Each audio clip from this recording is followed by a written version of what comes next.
time UPSC tuitions only in Tirumala IAS institute Chaitanyapuri. Call చేసి ఇప్పుడే join అవ్వండి. బస్సెక్కిన ప్రతి ఒక్కరూ తెలుసుకోవాల్సిన విషయం ఇది. నిర్లక్ష్యం వహిస్తే ఎంతటి ఘోరం జరుగుతుందో ఒక్కసారి ఈ వీడియో చూడండి.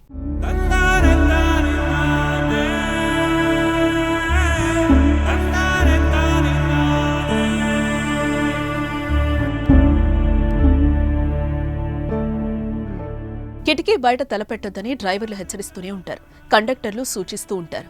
బస్సులో కూడా రాసిపెట్టి ఉంటుంది కదా, కానీ ఇవేం పట్టించుకోకుండా బస్సెక్కిన వారిలో చాలా మంది కిటికీలో తలపెడతారు. చిన్నపిల్లలు సరదా కోసం, పెద్దవారు వామిటింగ్ చేయడానికి, మరికొందరు గాలి కోసం తలను బయట పెడుతూ ఉంటారు. ఇది చాలా ప్రమాదకరం. తల అలా పెట్టడంతో ఓవర్టేక్ చేసే వాహనాలు ఢీకొని ఎన్నో ప్రమాదాలు జరిగాయి, ప్రాణాలు పోయాయి.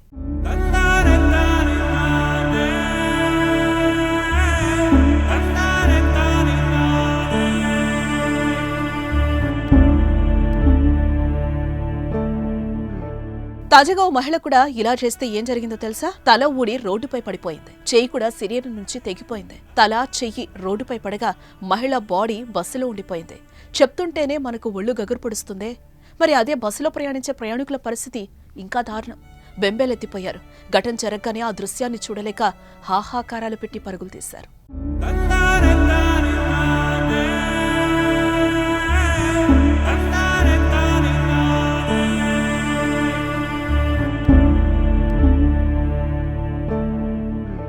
కర్ణాటకలోని మైసూర్లో దారుణ ఘటన చోటు చేసుకుంది. చనిపోయిన మహిళ పేరు శివలింగమ్మ, వయసు 58 ఏళ్లు.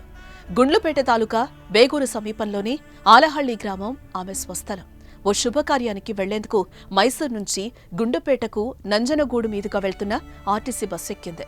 సింధువళి గ్రామం వద్దకు బస్సు రాగానే ఆమెకి వామిటింగ్ వచ్చినట్టు అనిపించడంతో తల, చెయ్యి బయటపెట్టారు. అదే సమయంలో వెనక నుంచి వేగంగా దూసుకొచ్చిన టిప్పర్ లారీ బస్సును రాసుకుంటూ వెళ్లిపోయింది.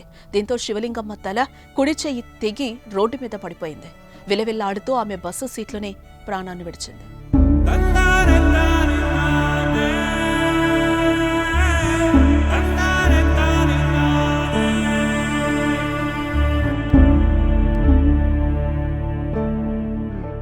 చాలా మంది ప్రయాణికులకు బస్సు పడదు.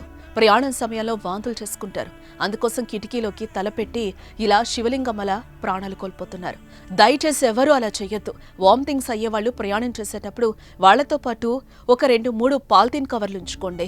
వామిటింగ్స్ వచ్చినప్పుడు కవర్లో వామిటింగ్ చేసుకుని ఆ కవర్ డస్ట్బిన్లో లేదా బయట పడేస్తే సరిపోతుంది. ఇలా చేయడం ద్వారా ప్రమాదాలకు దూరంగా ఉండొచ్చు మనం.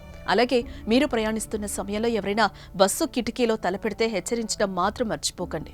ఇలాంటి ప్రమాదాలను నివారించే మార్గాలు తెలిస్తే కామెంట్ చేయండి.